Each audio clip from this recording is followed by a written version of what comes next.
Hi guys, this is Super3 and today we're continuing our playthrough of The Walking Dead Season 2. This is Episode 3, Chapter 6. Dude, you better go up and see Bill. He doesn't like to wait. So, you should probably go. Okay, fine.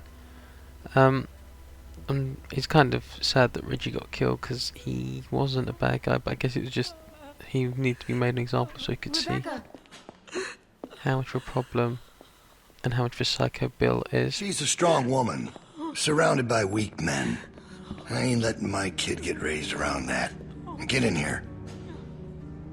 Hey, we're awesome, you don't diss us. You're the toughest kid around here. Alvin? Alvin! He passed out hours ago. He can't hear nothing. No point in making a racket. Why are you doing this? Me and him, we got history. Understand? Couple things we had to get worked out. I wouldn't be so concerned about his well-being if I were you. Not with you being so close to the fire yourself. Now.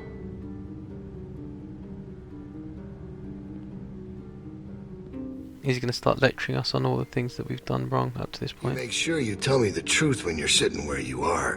And you won't end up over in that chair. Now, you might not believe this after what happened earlier, but I liked Reggie. He was a funny guy. He kept things light. You need folks like that. It's easy to let depression sink in during times like this. But he was weak. And I don't mean just 'cause he was maimed. That wasn't his problem. He was weak of will and weak of character. And we can't have that around here. Not anymore. Not with what we got at stake. You have to be able to contribute. I understand. I knew you were a smart girl. You see, Reggie put us at risk with his incompetence. He's had a string of screw-ups lately. Killing one in order to save many is part of survival. It's one of the tough decisions that a weaker person couldn't make. It's why it falls to people like us to lead them to safety. You understand? Well, I wish it was different, I do. But they are weak, and we are strong. That's why it's our responsibility to shepherd the flock, to keep them safe. It's their nature to follow, not to lead. I know. I have to do everything for them. It's exhausting. Of course it is. But that's the role you're meant to play. And we're more alike than you think. There's no way you could have lasted this long otherwise. I realized it back in that cabin. You were scared. But you looked me straight in the eye. Kept your nerve. That's what we need if we're gonna get through this. The next generation has to be stronger than the last to lead us out of this. Kids like you, raised the right way. The way my child will be raised. It ain't this herd that keeps me up at night. We can handle that. It's not knowing if I got anyone to hand all this off to. But I ain't worried about that anymore. I'll help you. Whatever you need. I know I'm just a kid, but I'll do my best. Well, that's all I can ask. All right, now... Bill? You there? Yeah? I'm not sure if I've angered him or not, Floating bay in door general. jacked. Troy really knocked the shit out of it. How bad is it? Rails are tweaked so it won't shut all the way. I don't think it's an emergency or anything, but it's something Stan should take a look at when he can. I'll get him on it. Out. That fucking idiot. Herd on its way, and he puts a goddamn ding in my door. Go on back out to the yard. It's almost supper time.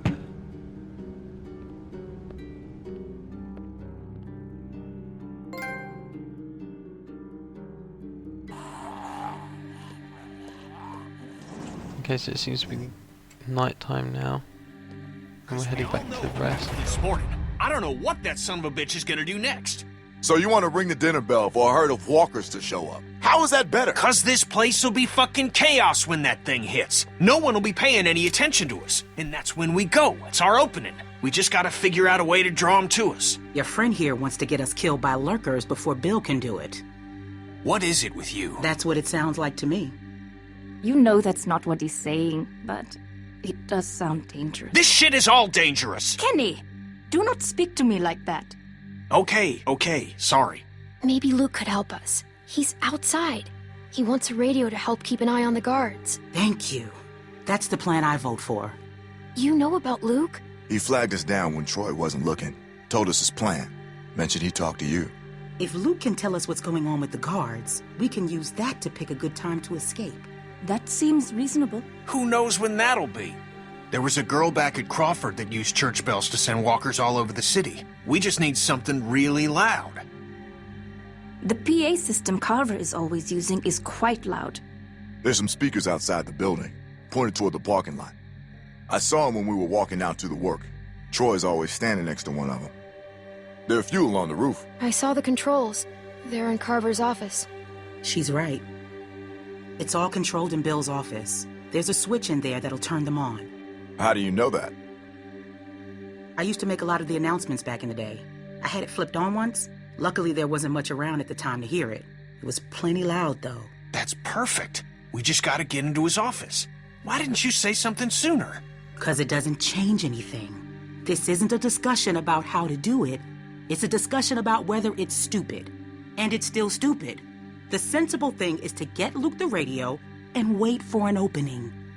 You're real difficult to deal with sometimes. Kenny, No, that's all right. You ain't exactly a peach either.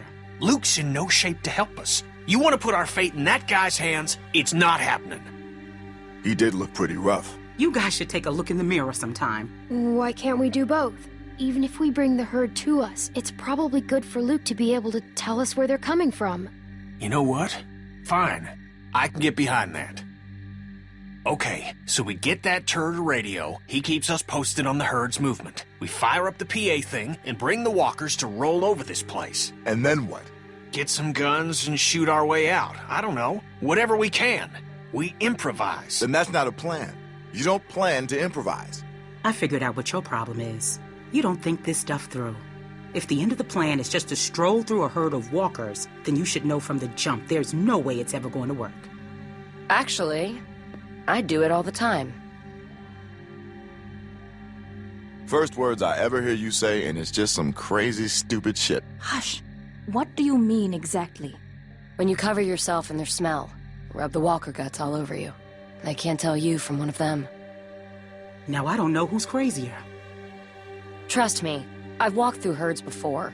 It works. You just have to keep calm and make sure you're good and covered. You seem to know what you're talking about. This is nuts. Lee figured that out. What? It's how we got out of the Marsh house. Lee covered me and we walked right through. Really? Holy shit. Oh, good one, Lee. All right, what are we waiting for? Let's get that stupid radio. We still have to find a way to get in the stockroom. I got a plan for that, too. Come on, kid. Gonna need your help. Where the hell'd she come from? She's the best character. We just need to use the winch. She can just climb up from there. Then, just drop into one of the skylights over the stockroom. There are shelves and stuff for you to land on, so you probably won't fall to your death. Great. That thing breaks all the time. Unless something's changed, it won't support much weight. Come on, up and at 'em. Don't push her, Kenny. She's our best bet. I mean that, Clem. Now or never, I guess. That's my girl. We gotta get that rope down. Mike, you wanna boost her up? Come on, kid. I guess that is the end of this chapter as well. Don't let go. I got you.